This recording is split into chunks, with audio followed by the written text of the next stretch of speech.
Good evening and welcome to the Newshour Agenda. Madhavdas G. Viewers, Congress MP DK Suresh's separate nation remark has kicked up a massive political storm. Fireworks were witnessed in both houses of Parliament, with the ruling BJP slamming the divisive comment and demanding an apology from the Congress party. Piyush Goyal, leader of the House in the Rajya House of the Parliament, Parliamentary Affairs Minister Prahlad Joshi sought action against the Congress MP in the lower house. ये छोटी मोटी घटना के रूप में हम इसको नजरअंदाज नहीं कर सकते। मैं समझता हूँ ये देश को बांटने की सोच है, ऐसी विभाजनकारी सोच, देश को तोड़ने वाली सोच। मैं समझता हूँ कांग्रेस के अध्यक्ष ने इस पर स्पष्टीकरण करना चाहिए। क्या ये कांग्रेस पार्टी इस वक्तव्य के साथ अपने आप को जोड़ती है?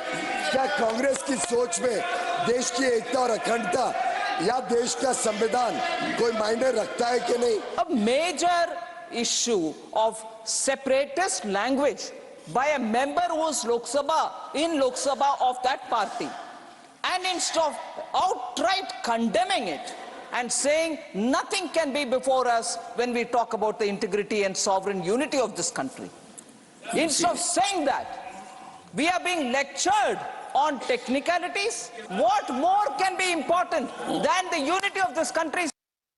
And as the BJP stepped up the attack and demanded an apology, the Congress president and leader of the opposition in Rajya Sabha, Mallikarjun Kharge, shot back, asserting that Congress party will never tolerate anyone talking about breaking the country. He, however, did not offer an outright condemnation of DK Suresh's remark and said that the Congress MP has already clarified that he hasn't made the said remark.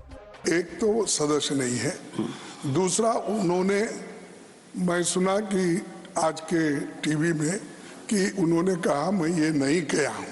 अगर किया है तो privilege को वहां पर भेजने दो, वो करने दो। तीसरी बात बोलता हूं, अगर कोई भी देश को तोड़ने की बात किया हम कभी सहन नहीं करेंगे, चाहे वो किसी पार्टी का हो। लेकिन जो चीज उन्होंने नहीं बोले, नहीं कहे, उसको यहाँ पर दोहराना ठीक नहीं। And this showdown in Parliament comes a day after DK Suresh lashed out at the centre's interim budget. He's alleged that there's injustice meted out to southern states in tax collection and revenue distribution. He said that the share of southern states is diverted to North India, asserting that if this injustice continues, there would be a situation where people would be forced to demand a separate nation. Now, drawing flack, the Congress leader later took to social media to say that he's a proud Indian and a proud Karnataka. Accusing the BJP of twisting his remarks, DK Suresh wrote that all that he meant was that if stepmotherly treatment towards southern states continues, the cry for separation would grow louder. But let's listen into his original statement that sparked the storm. ದುಡ್ಡು ನಮಗೆ ಕೊಟ್ಟರೆ ಸಾಕಾಗಿದೆ. ಇವತ್ತು ನಮ್ಮ ಬೇಡಿಕೆ ಏನಿದೆ, GST ಮತ್ತು ನಮ್ಮ ರಾಜ್ಯದಿಂದ ಬರ್ತಕ್ಕಂಥ ಕಸ್ಟಮ್ಸ್ ಇರ್ಬೋದು, ಡೈರೆಕ್ಟ್ ಟ್ಯಾಕ್ಸಸ್ ಏನು ಬರ್ತಾ ಇದೆ, ಇನ್ಕಮ್ ಟ್ಯಾಕ್ಸ್, ದಕ್ಷಿಣ ಭಾರತಕ್ಕೆ ಬಹಳಷ್ಟು ಅನ್ಯಾಯ ಆಗ್ತಾ ಇರ್ತಕ್ಕಂಥದ್ದನ್ನ ನಾವು ಪ್ರತಿಯೊಂದು ಹಂತದಲ್ಲೂ ನಾವು ನೋಡ್ತಾ ಇದ್ದೇವೆ. ಒಟ್ಟಾರೆ ನಮ್ಮ ಪಾಲ್ ಏನು ಸಿಗಬೇಕಾಗಿದೆ ಅಭಿವೃದ್ಧಿಯ ಹಣ, ಇವತ್ತು ಅಭಿವೃದ್ಧಿಯ ಹಣ ಉತ್ತರ ಭಾರತದ ಕಡೆ ಎತ್ಕೊಂಡೋಗಿ ಹಂಚ್ತಾ ಇರ್ತಕ್ಕಂಥದ್ದು ಕಾಣ್ತಾ ಇದ್ದೇವೆ. ನಮಗೆ ಎಲ್ಲ ವಿಚಾರಗಳಲ್ಲೂ ಕೂಡ ಅನ್ಯಾಯ ಆಗ್ತಾ ಇದೆ. ನಾವು ಅದನ್ನ ಮುಂದಿನ ದಿನಗಳಲ್ಲಿ ಖಂಡಿಸಲಿಲ್ಲ ಅಂತ ಹೇಳಿದ್ರೆ ಪ್ರತ್ಯೇಕ ರಾಷ್ಟ್ರಕ್ಕೂ ಕೂಡ ನಾವು ಬೇಡಿಕೆಯನ್ನ ಇಡಬೇಕಾದಂತ ಅನಿವಾರ್ಯ ಪರಿಸ್ಥಿತಿಯನ್ನ ಹಿಂದಿ ಪ್ರದೇಶದವರು ನಮ್ಮ ಮೇಲೆ ಹೇರ್ತಾ ಇದ್ದಾರೆ ಅಂತ ಹೇಳಿ ನಾನು ಭಾವಿಸ್ತೇನೆ. And outside the Parliament too, the matter was at the center of BJP versus Congress's face-off, with the BJP demanding immediate suspension of DK Suresh and Congress leaders distancing from their colleagues' remarks. उनको एक minute भी MP रहने का अधिकार नहीं है, लेकिन राहुल गांधी जी भारत जोड़ो यात्रा कर रहे हैं और उनके सांसद जो उनके प्रदेश अध्यक्ष और उप मुख्यमंत्री के छोटे भाई हैं, वो भारत तोड़ने की बात कर रहे हैं और अभी तक उन्होंने कोई कमेंट नहीं किया है इसको डिसोन करते हुए। और खरगे जी, रोज जो आप मोदी जी पर क्या क्या नहीं कहते कि फासिज्म है, इलेक्शन नहीं कराएंगे, आप माफी मांगेंगे क्या, इनको सस्पेंड करेंगे? These kind of statements from any of our friends is not acceptable, and we don't authorize these kind of things. It may be an individual opinion. The party stands for India. It may be their personal opinion. Every congressman stands with the idea of India. How can there be a justification of any remark coming that calls for separation or moving out of the union, things like that, and that too from a senior Congress leader whose own brother is the Deputy Chief Minister of the state of Karnataka. The Congress party has to come out clearly on it. Do they stand with these kind of thoughts? This was not right. If our side had tried to raise a matter that was spoken outside the House and on the basis of a media report, the Speaker would not have allowed us to do so. Why was the Minister allowed to misuse the time of the House in this manner? We're very shocked. And BJP MLC in Karnataka, Chelwadi Narayanasamy, has written to the Lok Sabha Speaker seeking disqualification of MP DK Suresh from the Lok Sabha. Let's quickly take this across to Neha, who's joining us. Neha, Chelwadi Narayanasamy has written this letter to, in fact, the Lok Sabha Speaker. What is the basis on which he's seeking this disqualification? Well, yes, Madhav, we're now seeing that the BJP MLC here in Karnataka has written to the Lok Sabha Speaker here demanding the disqualification of DK Suresh from the Lok Sabha on grounds of sovereignty and integrity. Remember that he says that, a person who's been elected, a person in such position and responsibility, ideally, shouldn't be making statements like this, which in fact go on to threaten, the secular nature, the secular fabric of the country. Now, also, of course, he's further gone on to list out that this is not the first time that, DK Suresh has made a statement like this. And remember, of course, this comes in the backdrop of, an absolute war of words that we're seeing between the BJP and the Congress over this entire issue. Of course, we'll really have to wait and see now how the Lok Sabha Speaker responds to this letter of the BJP MLC. Thanks so much for the quick update there, Neha. We'll continue to track all the developments. Clearly, the remarks of DK Suresh have sparked off a much bigger controversy than perhaps he would have envisaged. We'll continue to track all developments related to the story. You're watching the News Hour at 10, debate number 1 on Times Now, Super Prime Time.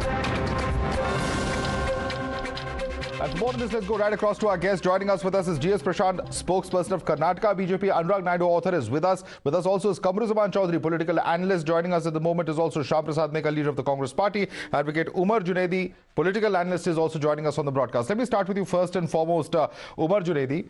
Somewhere or the other, the BJP is saying that Mr. DK Suresh, he may have valid concerns, he may not, whatever may be the case, he should not have started with the threat of breaking the nation. That's something that is incorrect, and he's pretty much on record saying as much. Good evening, Madhav. First of all, the statement by the MP DK Suresh is yes, he would have controlled his statements and he would have given it more specifically on the topic of the budget and the injustice done to the Karnataka government and the Karnataka state. But the question wherein the DK Suresh takes it to the social media wherein he says that it was to condemn the act of injustice by the central government done to the Karnataka government, and meanwhile, if it wasn't to be condemned and if this wasn't taken into the records, that this condemnation, it would have diverted, it would have instigated the mind of the people for the demand of separate nation is what he wanted to say. But why bring in a separate nation? Why is it? I mean, you can be dissatisfied and protest within the confines of this nation. What is the issue, or what is the idea of coming up with such divisive comments in the first place, Umar Junaidi? And you're also repeating the same thing on the show. One can have valid concerns. Why think about even dividing the nation? Why, as a responsible elected leader, as a member of parliament even, should one be even talking in this kind of language? Agreed.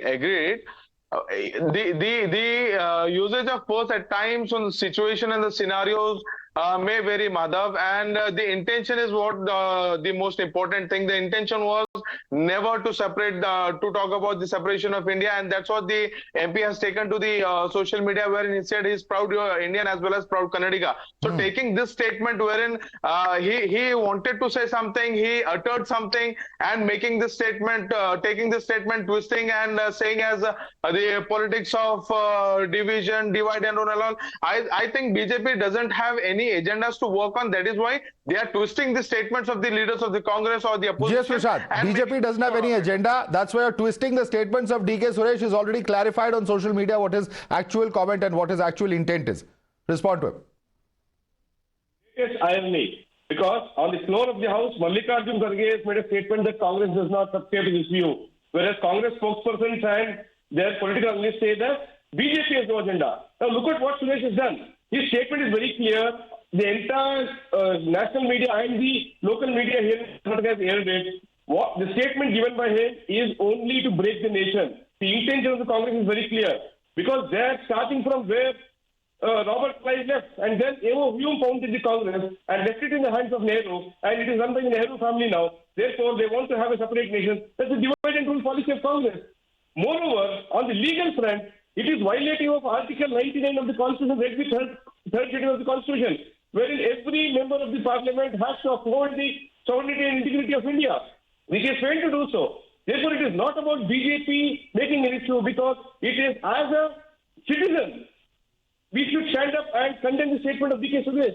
Even Mr. Umesh Junaidi should condemn the statement of Suresh instead of trying to back him saying that it's clarified on social media. Okay, Umar Junaidi, why aren't you outrightly condemning the statement is a question coming from the BJP spokesperson. Please respond. Sir, I am condemning the statement of DK Suresh as well as the party leader whom from which party DK Suresh belongs to has clearly in the parliament condemned it and said if anybody talks about the separation of the country, who tries to break the country, will never be tolerated. This was the statement given by Mallikarjun Kharge. But what the point? But that's not a condemnation still. Let's clarify. He's distanced from it, but that's not a condemnation. The statement, what I am trying to establish is, did he say that the injustice is being done to Karnataka? We want separate nation. The South states want separate nation. This was not the demand. So this will. Sir, he has said we have to question this. If this is not rectified, all southern states have to raise their voice demanding a separate nation. It doesn't get more specific than this. Sir, this is the future scenario. It is not a specific. So you are threatening to break the nation. Umar Junaidi, how is this acceptable? You just condemned it and now you are saying he only said so much, he was talking about the future. I am not understanding your argument, Umar Junaidi. I condemn the statement. I am continuously, repeatedly saying this. I condemn this statement, but the BJP who tried to twist the statement, I am also twisting it around. I'm also saying it. Why are you saying this scenario? Let us see this scenario as well. But I want to draw your attention to 2 or 3 facts, GS Prashant. And here is where the problem is. Because if you get into the core of the issue, you have a situation where the 5 southern states, which have a population of 25.5 crores, and they've been given 192 crores collectively. In the northern state of Uttar Pradesh, for example, which has a population of 24.14 crores, the devolution is 218 crores. So there are those who will question that the entire South, if you look at the percentage as far as the population representation is concerned as well, it does not seem to be matching. Madhav, see, firstly, the devolution of taxes as per the 15th Finance Commission, which is happening now, all the states were party to it. And the 15th Finance Commission conducted meetings in every city, sought for responses. Even when the 15th Finance Commission was started, here Congress government was in power in Karnataka. Nobody had any issues then. And even when the devolution of taxes is happening after the 15th Finance Commission, they have a problem. If they have a problem, they should deal with it separately, bring it to the notice, discuss and deliberate, not have a separating attitude. Okay, let me bring in other panelists now. Kamruzaman Chaudhary, I want you to come in now. The government has done a lot. We are from being the fragile 5, we are among the top 5 economies, going to become the top 3 economies. And therefore, these questions about the economic management are completely unfair because the government is trying. And there is a point here that even in past regimes, during the UPA regime as well, the focus is also on where the development indices are perhaps lower. And that's perhaps why there is also some amount of increased spending to ensure that those development indices in states where the indices might be lower is rectified at the earliest. Kamruzaman Chaudhary. No, absolutely. That was the actual origin of the entire devolution of powers between the center and the state, But before coming to that, let me just quote you one line. When Narendra Modi ji said that 5 trillion economy by 2025, next budget it was changed to 3rd largest economy, and in this budget we are hearing about a developed economy by 2047. So the goalposts are changing for every year for the Narendra Modi government. When our GDP is growing, is the FDI growing at the same rate? No. Are the states being given funds on the basis of their collection. No, it is an arbitrary system designed by the PMO in which state receive what is not decided on the basis of any scientific formula or an economical point of view. Why I am saying this, you see, on the citing a frivolous issue of excess input tax credit, the Karnataka government was denied 798 crore during the month of December. This is one example. Let me take you the another example wherein in West Bengal, the central government allocates 7,000 crores for purchasing of crops from the farmers of Bengal by February. This year the central government has cut all the 7,000 crores, has not given 1 rupee to West Bengal government. Why? The point here that what Mr. Suresh has raised out here has already been criticized and condemned by each and every party, even the Congress party. But I fail to understand that this BJP party people and their likes, when they get up in the morning, instead of brushing their mouth, they will start and find out in their Twitter handles, "Arey bhai, koi Congress wala to koi comment to nahi pass kiya." Anurag Naidu, you were raising your hand. Please respond to that. He's saying there's no scientific method in the way in which this devolution is happening. It's all happening on the basis of politics. Is Kamruzaman Chowdhury's charge? You can, of course, if it is politics, you can go and challenge. If you have the right to the FRBM limit, you have the right to lending from the central fund, you go to the court and fight for your right. That's not a problem. See, Madhav, it's very unbecoming of a parliamentarian to say that. We have to condemn that. But I don't want to personally attack Mr. DK Suresh Kumar because, you know, let's understand he's a lone warrior from Congress, the only MP from Congress from Karnataka in the parliament. So I understand his frustration, but let's understand the larger frustration is the India bloc and the Congress leaders from the south time and again have been of the opinion that we probably want the south to be a different, you know, kind of a territory because they only see them winning some seats in the south, and they are also frustrated from the fact that the BJP and the Narendra Modi ji's clout is growing like never before. In Tamil Nadu there will be probably more than double-digit vote share in the upcoming Lok Sabha election. Mr. Modi is making record number of rallies or the visits to Kerala. It's kind of a fear that Mr. Modi is intruding into the south like never before. And let's also understand, there's always been this debate, and I'm fed up with this, the comparison of GDP's contribution and the kind of funds that you're getting from the center. So let's also understand the majority of the workers and the migrant people who come from the north who serve the people and the economies of Hyderabad, Chennai and Bangalore. Let's not devalue their contribution towards the economy. It is only 3 cities, Hyderabad, Chennai and Bangalore. And if you're boasting the growth and you're boasting the revenue that is generated, but Anurag Naidu, I have some data with me, and I want to look at this because what explains, you see, there's a problem, Anurag Naidu, when you say you can go and challenge this in court, because there are some things which you can't challenge, and that is the process of policy making. Every government has a right to decide its policy priorities, and given that they may perhaps be focusing on certain states, the data is quite interesting because I have with me 2013 and 2024-25 data. In this it says the percentage of the kitty, of state-wise kitty, Karnataka was 4.32 in the year 2012-2013. It's come down to 3.64. Kerala similarly was 2.34, come down to 1.92. Tamil Nadu comes down from 4.9 to 4.07. So on and so forth with the southern states. When you look at states such as Uttar Pradesh, it's gone up from 17.9 to 19.6. Bihar is another state where it has gone up from 10.05 to 10.9. So there is a very clear rejigging of which way the funds are going, and it appears that the southern states in terms of the percentage are getting less, the northern states are getting more. I think that's a fact which, this is the hard data in front of me, and that's clearly proved at some level or the other. Anurag Naidu. Madhav, distribution of funds in a federal democracy like India happens based on the need.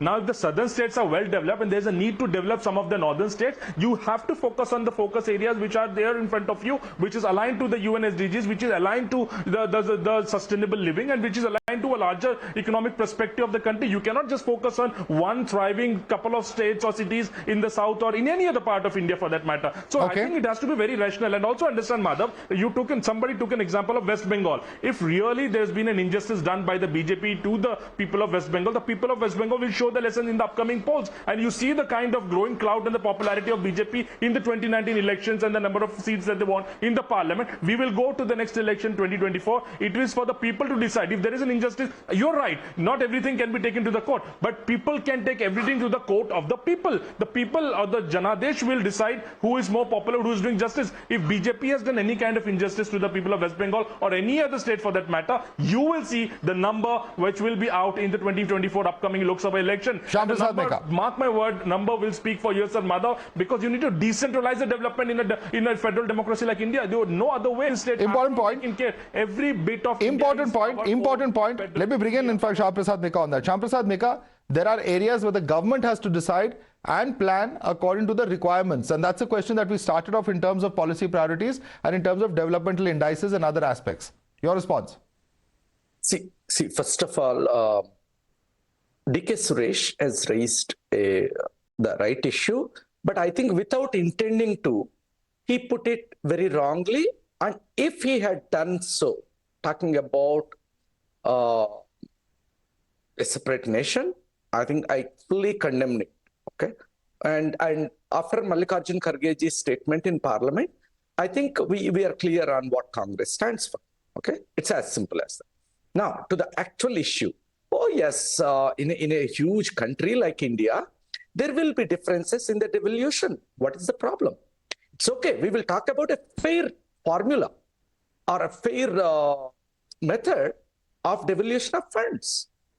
See, this is not time to open all the fault lines of the country. But who decides what is a fair formula? That is controversial because ultimately who's the arbiter of that? Madhav, let me finish my point.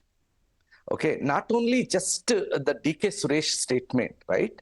We have normalized those people who question India's integrity. Who's normalizing this? Day in and day out. Who? By calling, I'm telling you, let me finish my sentence. Day in and day out, calling for Hindu Rashtra.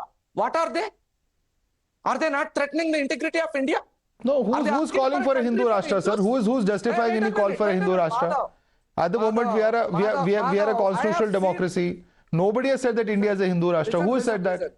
I have seen the likes of you trying these tactics. No, please do not put words in my mouth, Mr. Shyam Prasad Meka. Sorry, I'm very sorry. You're completely out of depth over here. Nobody has called for a Hindu Rashtra. We are a constitutional democracy and we will remain one.